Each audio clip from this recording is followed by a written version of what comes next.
Yeah, it's the 501, baby. You know how we get down on the Whooping podcast. Shout out OD, shout out G Holmes, it's the bad Big Sexy. Woo, yeah, woo, yeah, woo, yeah, woo, yeah. Podcast, podcast, podcast, woo, pig, woo, pig, woo, pig, woo, pig, podcast, Football, basketball, whatever you need. podcast, woo, pig, Shout out to fans, man. woo, pig, Keep the support live, let's get it. podcast, You know we gon' keep it real every time. Every single time. podcast, woo, pig, woo, pig, woo, pig. We too cold, baby. Podcast, podcast, Tune in. podcast.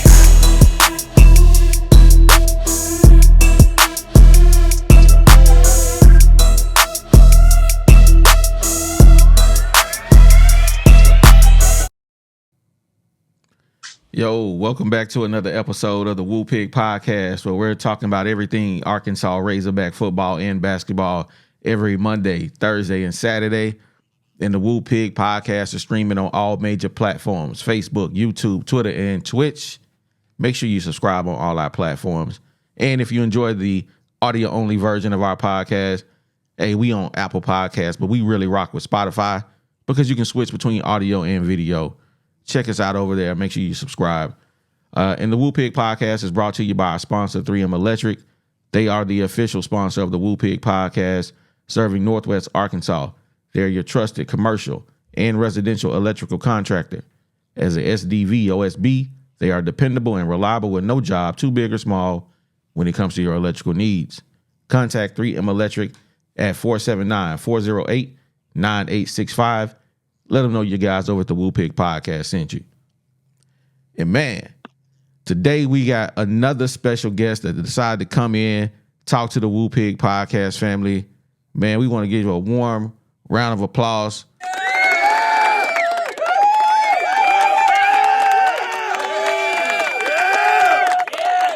To Mr. Andrew Armstrong, man. How you doing today? Doing good. I'm doing good. Hey, how you doing? Absolutely. Man, we good, man. Thank you for coming on and kicking it with us, man, and giving us a little bit of piece of your time today. We really appreciate it. Sure. Anytime. Absolutely. So, man, just jumping into it, man, doing a little research. You told me on the last one you're from DeSoto, Texas. How was life growing up in DeSoto? It was good. I mean, we had a lot of football. There's a lot of athletes here. You know, they had, Von Miller came through here and stuff like that. So it's a lot of athletes, that came through here. Like everybody just was on that wave trying to, play football, And back then, I can say back then that because I'm 23. So back back in the day, we had video games, but like a lot of people, we actually stepped outside. Like we was actually Right. playing outside. Basketball, curveball, riding bikes, putting a little water bottle on the back of the bike, making it sound like a motorcycle. So like we did a lot like in the neighborhood, just running from dogs that we shouldn't be running from. Like why we running from chihuahuas? You know what I'm saying? Like so like, it was fun growing up. Like it wasn't like too bad at all for real. Yeah, that's cool. So now growing up in Texas, I'm going to assume you're a Cowboys fan. Nah, Who your team? I'm a Kansas City Chiefs fan. Ooh, them Chiefs. My dad, that was my Man. pops. I got a lot of family in Kansas City, so that's where a lot of my family at. So I love the Chiefs for real. Okay, all right. I rock with that. The Chiefs ain't too far from where I live, actually. Like Cap- So who is the wide receiver that you like to emulate? Like, who is your favorite wide receiver? my favorite all time or like right now? All time. You can be the all time and the one right now. My all time is Jerry Rice because he wasn't that fast, but he was always open. Like so like everybody say, oh, he ran a 4.7, but like football speed is different than that. Sitting there running a 40. Like you got to know the field, you got to know your angles on the football field. Like you can have a 4.4 or 4.3 dude chasing you. You run a 4.7, but you can still beat him to the end zone because you know the angles of the football field. So that's why That's really one of my favorites. But like when it comes to route running and stuff like that, like now, my favorite is probably Justin Jefferson or Amari Cooper, because like they just I don't know, they just real smooth. Like Justin Jefferson, I watch a lot of his stuff like online, and I go emulate it in practice. Like I won't even go work on. Like I'm more of a visual learner. So Mm-hmm. if I like okay, I'll watch it a couple of times. Then I go to the field and do it. Like I can't. I don't practice. I don't sit there and practice it like all day every day. I'll just go out there and basically trial and error. That's what I like to see. So Yeah. I'm a big Justin Jefferson hater. I'm a Bears fan. So I don't like playing against Minnesota because I'm like, this dude finna torch us, man. Aaron Rodgers too. Yeah, yeah. Now I tell you, it's tough being a Bears fan, man. It is. So Jerry Rice, Justin Jefferson, man. So digging into looking at some of your career, I noticed that you went to Texas Commerce. Your first year, you redshirted. The second year, you didn't play at all because it was COVID. How was it sitting out, not playing football for 2 years? It was really like, let me see, like it helped me a little bit, like build my body a little bit. I had a lot of friends that I grew up with. I had like five to six friends that I grew up with that went to school there with me. Like we all graduated at the same time, so we all was there at the same time. So we all was going through it. But us being together, it just helped time go by faster. Like it just like I don't know how to explain. It just flew by. Like it felt like it was Mm, just like we were just now getting into college, so it wasn't yeah. that bad. Okay. But when you finally made it on the field, you actually caught COVID, so you had to sit out for a few games. But then Caught that COVID. next year, you said what?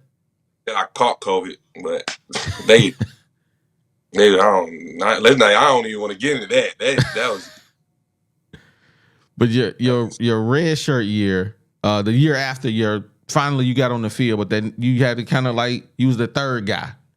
But the next year you got out there, you was that guy when you had over 1,000 yards receiving. How did that make you feel, man? Because you showed tremendous patience, sitting out for 2 years, then getting out there and having to be the third guy. But how does it feel just to be the guy when you had that final breakthrough year over there at Commerce?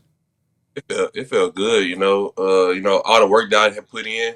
My mom always told me, she was like, if it's for you, it's for you. So I just stayed there and just grinded my way up. And I knew like I had seniors in front of me last year, or the COVID year I had seniors in front of me. And another thing about that year, a lot of people don't know, like my mama do. I was gonna quit football because like it was some crazy stuff that went on. Like they didn't even like that spring before the COVID year, I was starting, and then I was starting in that spring, and then the fall camp came.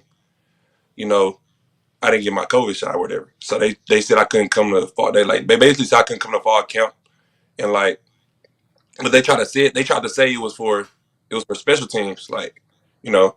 But they said I didn't. They said I said I didn't want to play special teams when I started on all special teams already, that's why I was like, nah, y'all lying to me now. But eventually, like 2 days into fall camp, I got called back. Like, oh, can you come up here? And I'm not gonna lie, me being petty, I said, yeah, I'll be there when I be there. So I got there like 2 days later. I was still young. Like I was still young. I had a little mindset. Like, I was being petty. So I was like, yeah, I come there when I come there. So I got there like 2 days later or whatnot. End up practicing or whatever. But yeah, man. The next year when I had that 1,000 yard, we had got a new receiver coach. His name Coach Carey, Tyrone Carey. I don't know if you know him. He used to play Mm-mm. football at Houston.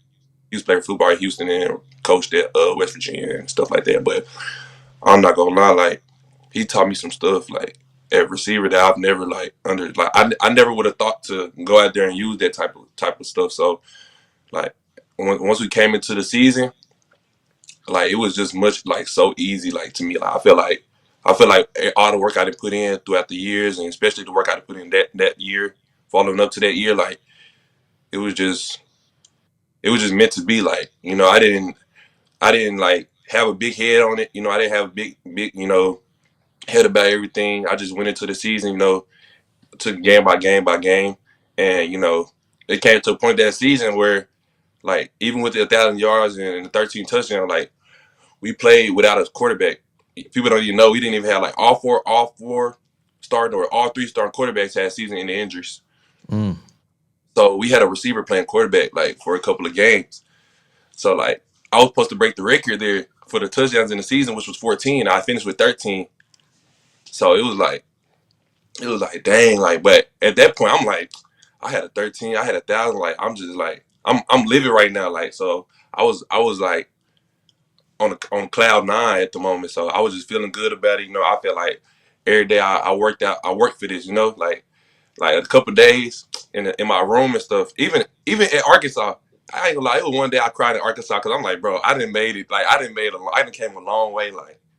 I came a long way, but I do that in my room. I don't care about telling y'all now because y'all not gonna see me. Y'all ain't seen me cry, so I ain't.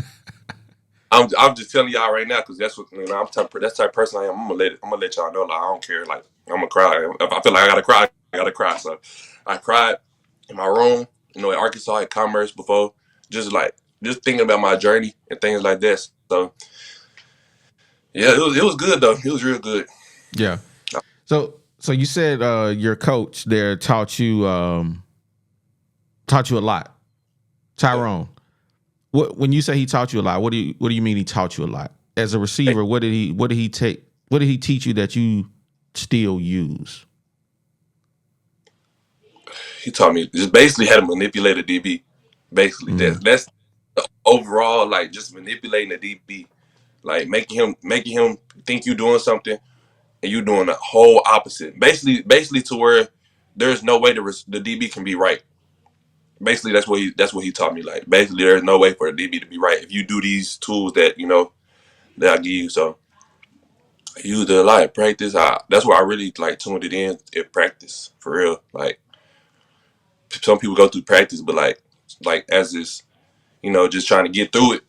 But I be trying to work on my game. I be trying to work on stuff at practice that I can do in the game and see if it's gonna work. If it don't work at practice, I'm not doing it in the game. Mm-hmm. Basically, so I make sure to try to get what works in practice and try to take it to the game. So let me turn that off. Sorry about that. When you think about, like, your journey, like you mentioned earlier, let me go back, because coming out of high school, you didn't have hardly any offers to any schools. Did that put a chip on your shoulder that you still play with now because you didn't get any offers out of high school, or hardly any offers out of high school? It definitely put a chip on my shoulder. I always play with a chip on my shoulder because I always felt like, not that I was overlooked. I just feel like some people like didn't believe in me, but I believe in myself. My dad believed in me. My mom believed in me. So that's really, and I had, I pray to God every day, and I feel like whatever His plan for me was, that's the plan it was gonna be. Even if I was still at Commerce now, like, that's the plan. That's the plan that He had for me. That's the plan that I was gonna take. So, I mean, it wasn't so far me, like, being mad about it, but I always definitely play with that chip on my shoulder because I just feel like, that keep me going. Mm-hmm. What was some of the biggest differences coming from Texas Commerce to the University of Arkansas? The weight room, that's the main difference. Really, the weight room and in the trenches, like the O line, D line, like that was the main thing, like the main difference for real. Yeah. O-line, D-line guys much bigger than Oh you yeah, used to playing with? way Yeah. bigger. The first time I ever seen a real big D line at Commerce when we played Sam Houston. But they was big. They was real big to me because I ain't never really played like that was our first year D1 last year when I had 1,000. That was our first D1 year at Commerce. So I Mm-hmm. was seeing D linemen. But when we played Sam Houston, I was like, dang, they real big. But now they don't look that Sam Houston don't look that big compared to what we playing now. So, but you should get used to it. Yeah. Yeah, absolutely. So, man, let me jump back and get into some of the hard hitting questions, man. your first year here on the hill, we went 4-8. Mm. I'm sure the expectations for the Razorback team was high. Everybody expected us to go have a great record, man. How disappointing was it your first year to go 4-8? I mean, it was real disappointing because it's like everybody knew the team we were. Like everybody knew, like coming into the season, the type of team we could be, like the potential of our team, and like losing the games that we lost. Like a lot of them, we lost by one score at the last. We had the ball last and things like that. Like that's what hurt the most. Like a lot of people be like, "But y'all keep losing close games and things like that." But I'm not gonna lie, like I would rather get blown out than lose a game by one score. Like I hate losing close games, like because it's like, oh y'all almost beat them, like y'all could have like this that, but like we didn't. So it's like it hurt so bad. Like when I lose close games, like LSU, Ole Miss, who else? Alabama, uh, BYU, like losing them games, like that's 4 games that we could have won. Yeah. It could have been for 8. We could have been 8-4 or 8 and even, because those Mm-hmm. games had more momentum. So who says we lose those other games as well? So it was real disappointing. It was real disappointing because I know the talent we had on the team and the type of team we could be. Yeah. How was it playing with KJ? It was good playing with K. That's my dog. I still talk to him to this day. We be sending each other funny videos on Instagram. Like that's my dog, man. Like, man, obviously all the hate and stuff, but it's like, bro, like y'all don't know what really went on. They don't know what was going on. Like, so it's like, man, man, So that's my dog. that's gonna take me to my next question though, because how does it make you feel knowing that, hey man, KJ, that's my bro, that's my dog? How does it make you feel when you see cats like the Woo Pig podcast, like we on his head out here? How does that make you feel when you sit back and you watch us and we like, yo, they doing my boy wrong? It ain't on KJ. What's going on in your head when you hear fans like us on KJ's Dome? I mean, I be talking to KJ. He don't care, so I don't. He don't care about it, so he don't like. He told me he was like, man, he don't worry. He don't even focus on none of that stuff. Like, so I don't need to focus on it either. This about him. They ain't about me. So like, if he not worried about it, no, I can't too much be worried about it either. But it's just like I'm the type of dude like if you my partner, somebody talking about you, like I don't care if you don't care. Like I'm gonna care. So Yeah. I can't say what I want to say, but it like they could bash him all they want, but yeah, I feel you. Where do you think like I ain't gonna ask that question. I'm gonna go with this. How do you guys turn it around? to go back to work. Go back to work. Have a winning mentality, even more of a winning mentality. If we had one last year, even more of a winning mentality. Find a way to win those close games, those one score games when we got the ball, and just go out there and try our best to dominate. Like go out there and set the tone. Get leaders on the team that's going make sure everybody's in tune with the program and nobody's out, like nobody's trying to be an outcast, or if you do have outcasts, find a way to bring them in so we can all just be one team, like one Razorback team, like instead of like you got an offense, you got a defense, oh, the defense doing this, the offense doing that, or the offense doing good, the defense doing bad. Instead of that, what I'm saying, I want to hear like the Razorback football team is great. I don't want to hear just one side, what I'm saying? So I feel like that's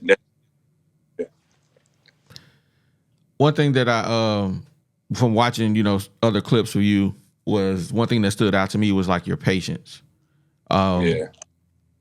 What made you, after being patient for so long, what made you decide, hey, you know what? I want to come back?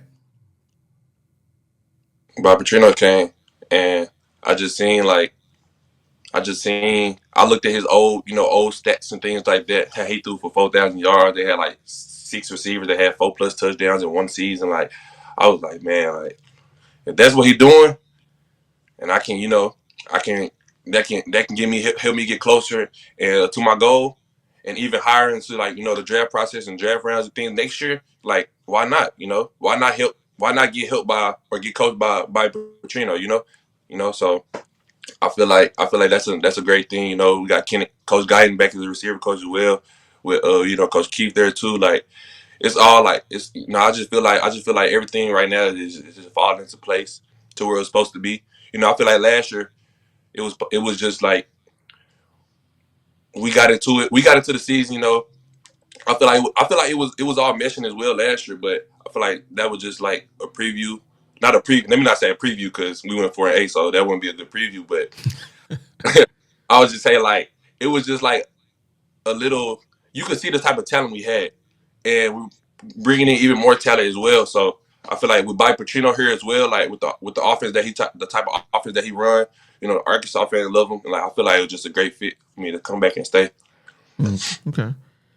What was the disconnect in the Dan Enos ran offense, man? I don't like. Right, Enos. It wasn't a real disconnect. Like it wasn't a disconnect. Like he can coach. Like I'm gonna let you know he can coach. Like he can coach.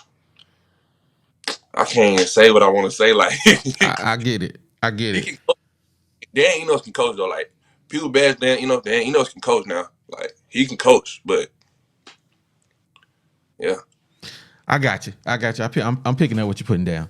I understand. I was Sam was in our comments, and he just made mention of he said, man, if I was out there on the field, Enos would still be the offensive coordinator at the University of Arkansas. And I just was like, wow, that's a big statement to make. How Bake wouldn't have had no say in what happened with Enos. I guess he was just basically saying, hey, I'm a difference maker. I'm a difference maker out there. But like I don't know about he was still being here. Like that's not his call. That's not Bake call. Like Bake know. I'm gonna talk real to Bake. Bake know if somebody gonna talk real to him, I'm gonna be real to him. Like if you would have been playing Bake, like Bake know he still probably would have been like gone. Like it don't matter who was playing. It wasn't his call. So it wasn't Bake or it wasn't my call. It wasn't KJ call. It was nobody call. But whoever made the call, like the higher ups or whatever, that had nothing to do with. We couldn't make that call. Like so. Yeah. How did the team stay together, man, through the midst of those games y'all was losing, fans on your head, they asking for Pittman head? How did y'all stay together, man? I mean, we cool. Like everybody on the team is cool. Like we don't play for each other regardless. We gonna play for each other regardless. Like no matter we was 0-11, had one more game. Like we gonna play for each other for sure. Like we hang out outside of it. Like away from football, we all are like cool. Like we all hang out. We all go out together. Like we all chill at the crib together. Like it's more than football at one point. So at some point it's more than football. So like we're not just going out. We're not just seeing each other when we go to practice, or we're not just seeing each other in the game. We talking to each other on a regular, having normal conversations away from football. So I feel like that would build, the rapport with each other and just having us go out there and just keeping the team together. Okay. So on a everyday type situation away from football, what are the things that Andrew Armstrong like to do? Sure, I mean away from football, so like not coming in and getting extra work. Like other than that, we'll probably just be playing the game, probably go bowling. Because if y'all ask Tyrone, bro, I could bowl now. But he cheating. He be cheating though. He be cheating. I don't cheat, but I could. But like we going bowling, have fun bowling. Probably go out on the little strip or whatever, or just hang out and just cool. So that's all we really do. Much to do. Well, my last question here, man. I want you to tell the Arkansas faithful, man, what they can expect out of Andrew Armstrong and the Arkansas Razorbacks next season. What y'all can expect from Andrew Armstrong next season? I'm gonna start with that. I'm gonna come out there. gonna give my all. I'm not a selfish player. If I gotta go block a whole game, that's what I'm gonna do. You know, if I gotta catch 13 balls in one game, that's what I'm gonna do. I'm gonna give my all. I'm gonna make sure whatever I do is not only gonna help me, it's gonna help the team, it's gonna help the organization as a whole.